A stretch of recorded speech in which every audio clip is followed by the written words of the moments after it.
Gas बंद करून एका डिश मध्ये काढून घ्यायचं आहे। गरमागरम पिठलं आणि भाकरी छान अशी लागते। नमस्कार मंडळी, अंजली स्वयंपाकघरात तुमच्या सर्वांचे स्वागत आहे। आज आपण बनवते झणझणीत असं पिठलं। त्यासाठी लागणारे साहित्य बघूया। अर्धी वाटी बेसन पीठ घेतले, चवीपुरतं मीठ, 1 चमचा हळद, अर्धा चमचा मोहरी, अर्धा चमचा जिरे, लसूण आणि मिरचीचा ठेचून घेतले, कोथिंबीर, बारीक चिरलेला कांदा आणि हिंग चिमूटभर टाकणार आहोत। चला सुरुवात करूया। झाले, तेल घालूया 2 चमचे। गरम झाले, आता आपण मोहरी घालूया। मोहरी चांगली तडतडली की नाही ती फोडणी चांगली खमंग बसते। जिरे अर्धा चमचा, बारीक चिरलेला कांदा घालून भाजून घेणार आहोत। कांदा चांगला मऊ होईपर्यंत हलकासा कलर गोल्डन यायला लागला की भाजून घ्यायचा आहे।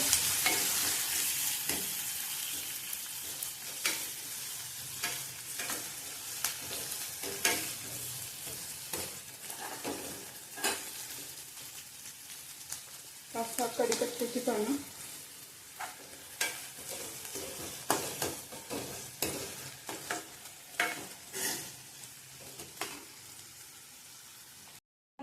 गिटळ्या होतात त्या होऊ नये म्हणून काय करायचं, हे पीठ घ्यायचं आणि ह्यात पाणी घालून ह्याची पेस्ट करून घ्यायची। कांदा भाजतोय तोपर्यंत आपण हे करून घेऊया। त्याच्यामुळं पिठल्यात गिटळ्या अशा होत नाहीत।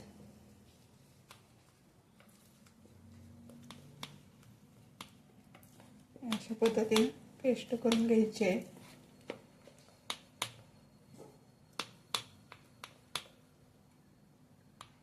हलकासा मऊसूत झालाय, कलर यायला लागलाय।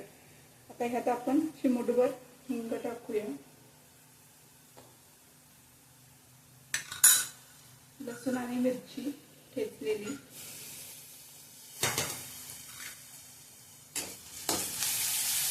चांगले एकत्र करून घ्यायचं।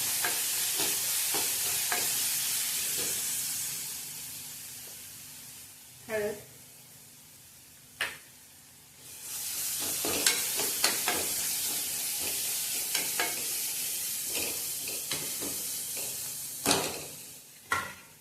थोडीशी कोथिंबीर टाकायची आणि पाणी ओतून घेऊया।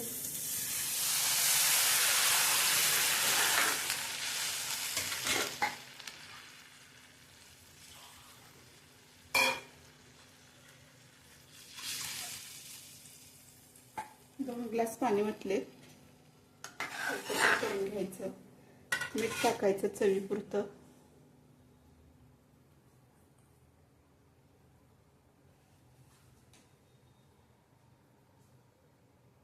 पिठाची पेस्ट करून घेतली होती ती आपण ह्यात हळू ढवळत ओतून द्यायचे, म्हणजे गिटळ्या होत नाहीत। बघू शकता। गॅस स्लो ठेवायचा, चांगले एकत्र करून घेऊया।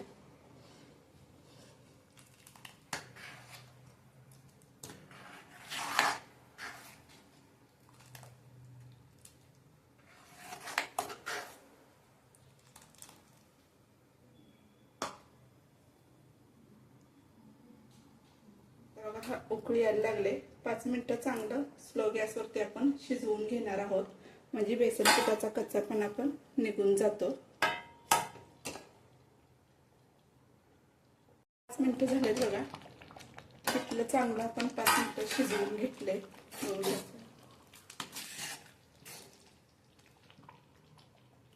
त्यात कोथिंबीर टाकायची, चांगली एकत्र करून घेऊया आपण।